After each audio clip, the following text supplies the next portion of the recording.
Dominaria United sales continue to climb on the Hot 10. This is one product that it appears players just can't get enough of.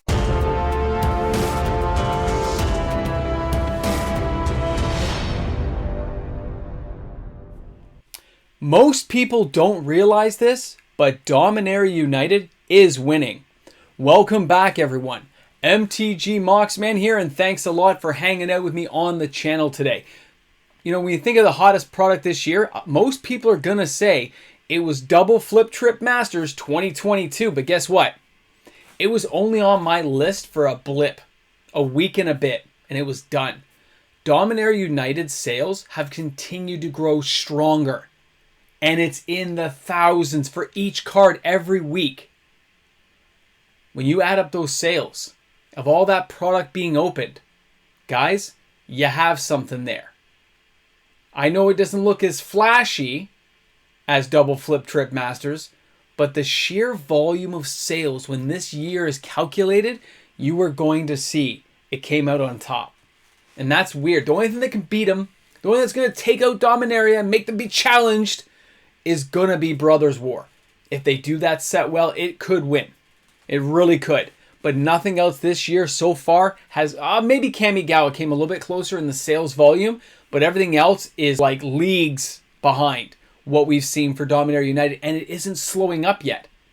It just keeps plodding along. I'll be curious to see if any of the cards get knocked off when the singles start appearing for Warhammer 40k. That's the only thing that might blip off a card or two, but it may not, depending on the price point. So it'll be curious and fascinating to watch this unfold for the rest of the year.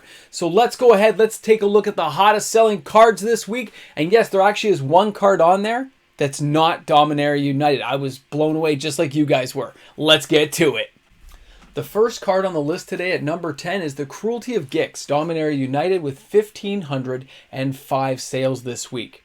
Now, this card has not been on the Hot 10 before, but a lot of these Dominaria United cards are starting to pop up as players start to unravel the mystery of Dominaria United. You can still get this card for less than $2 US. You can find it for $3 here in Canada, and it's less than €1 to get this card into your house. The level 3 ability of this one is the one I see most people enjoying, as well as the level 2. The level 1 doesn't seem to, do much, because by the time you get it out, it's not as effective. But searching your library for a card and losing some life, that's great. It's a tutor. And the last one, taking a creature from anybody's graveyard, is a game-ending effect when used properly. Great card. The number 9 card is the Defiler of Vigor. Now, this card has consistently been in the Hot 10 since the spoilers dropped on it.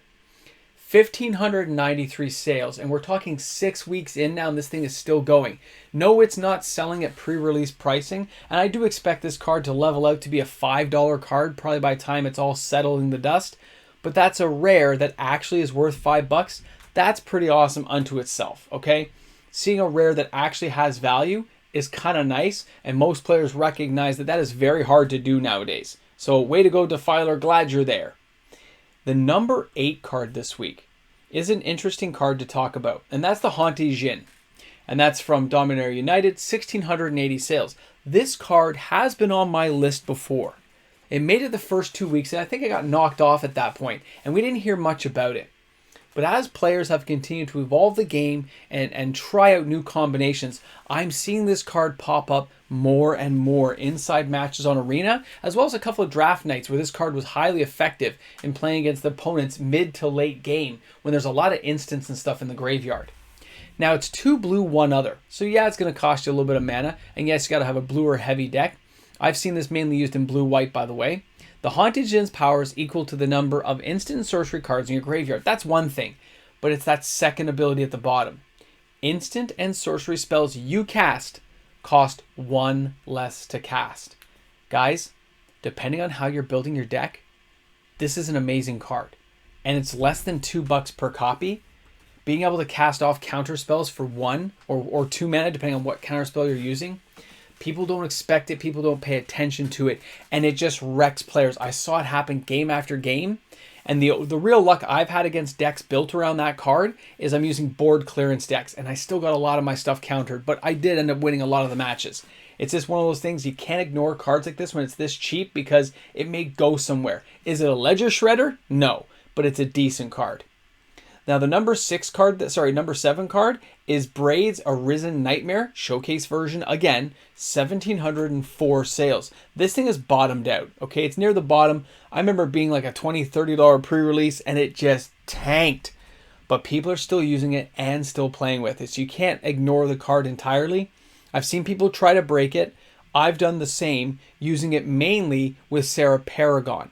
And I sack land, and I make them sack their land. If they don't sack, they're going to take damage and give me life, but I keep repeating myself because I'm using Sarah Paragon to bring it back the next turn.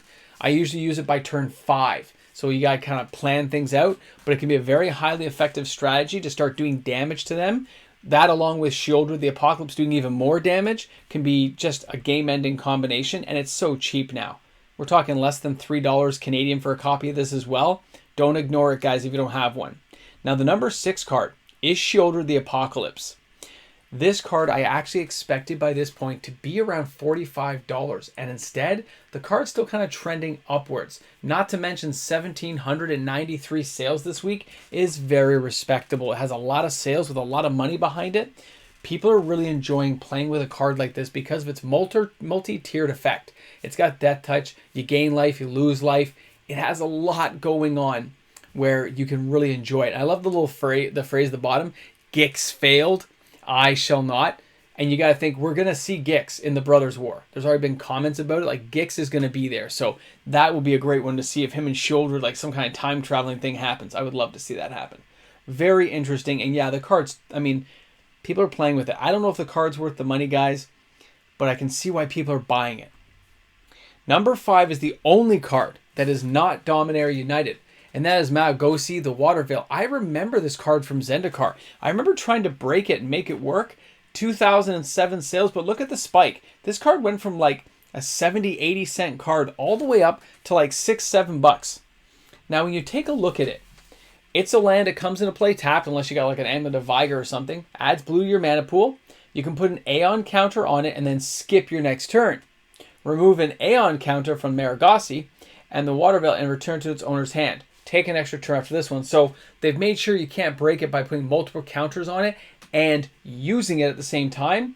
But somebody's figured out something, or they wouldn't be buying up all these copies. If you guys got information on that, I would love to hear it. And don't forget, guys, if you're buying any of these cards on TCG Player, any reserve list stuff, please don't forget to use my TCG affiliate link found in the description of all of my videos. It really does help the channel out when you guys use it. It's free to do. I get a kickback for the channel. Really appreciate it, everyone. Now, the number 4 card, Cut Down, yet again. 2,074 sales. This thing refuses to die. It's less than $1. And everyone is using it. And for good reason. Destroy a target creature with total power and toughness 5 or less. So that's a 1/4. A 4/1, a 2/3, a 3/2. There's all kinds of combinations, guys. A 2/2. It's a great card. It's an instant. That's why people are using it. The early game, being able to mitigate your damage is an amazing thing, and I can see why people love it. The number 3 card, this Leaf Crown Visionary, 2,204 sales. This guy's got to leave the list. People, how many elf tribal decks are out there that people are buying this card? I expected the first couple of weeks, but it hasn't slowed down. Other elves you control get the +1/+1. That's great. And I can see why people are enjoying the card. But how many? This has got to be people at this point who are just expecting it in the future not to come back right away. And they're stocking up now for future spec is the only thing I can think about, guys, because there's no reason. There can't be that many tens of thousands of elf tribal decks out there as far as I'm concerned. The number 2 card. The Plaza of Heroes, 2,649 sales. This thing has leveled out. Okay, it's been pretty steady now the last couple of weeks. $8.69 is the average US. Foil is a little too close together for my liking. €5.81. I think it's like $10 here in Canada for this card. I know a lot of people who bought it originally, and it looks like a good buy. I see a lot of people using it. It has great playability. The end part where you can sack it, yeah, I've seen that used effectively a few times, where it says, target legendary creature gains hexproof and indestructible. I've seen people use it on board clearance wipes, and they keep like a Jin Taxis around, or they keep Sheoldred around, and they nuke the whole board except for that card. It's kind of, it's kind of nice. It has some real versatility that most people aren't really using yet because it seems complicated, but it really is not. So you've hung around this long, guys. Let's go ahead. The number one card is yet again, with 3,608 sales, Relic of Legends. I'm not sure who's buying this many copies because, again, this has been multiple weeks where this card has been on there. And, guys, the sales are crazy. The price is leveling out just below the $2 mark there. 80-cent euro. A foil one is $3, which I like. That 30 to 40% disparity. I really enjoy that. It's around $3 here in Canada. I like the card. And we're going to see more low casting cost legends, but this is an uncommon. Okay? It is not going to... I don't see its price holding. And if it spikes for some reason to like a $5, $6, $7 uncommon, Wizards will rush to reprint it. They don't like cards like this going that high. Remember that if you're speccing on this card. If that's a card you're speccing on, remember that. Unless you can dump them quickly, Wizards will reprint it if you make it spike too high. It's just the way the game is played. They did it with other cards like Deadly Dispute. They immediately jumped it right into Commander Legends Battle for Baldur's Gate. Right? So guys, that's the list this week. These sales are phenomenal. It's not dying down. People are really enjoying the product. They're really diving in and trying to do some crazy stuff with the cards. And the only thing I can see that can beat out the sales now is going to be, right? It's going to have to be Brothers War or nothing at this point. Guys, thanks a lot for tuning in. Thanks a lot for hanging out with me on the channel today. I'm looking forward to seeing you guys on the live stream on Sunday, 6:30 Eastern Standard Time for the Patreon giveaway. Guys, I'll see you then. A thank you to all the fantastic patrons on my channel who support me each and every month, guys. Without these Patreon support, without those guys helping fund the channel, it wouldn't be possible. Thanks again. Well, here we are. The end of the video. Leaning back against the wall. Hopefully things don't fall over as I slowly lean back. Guys, it's been a good run. It's been a good day. It's dark out. Weather's changing. Seasons are coming to pass. And before you know it, October is going to be here. November, December. We may have to do something about that in December.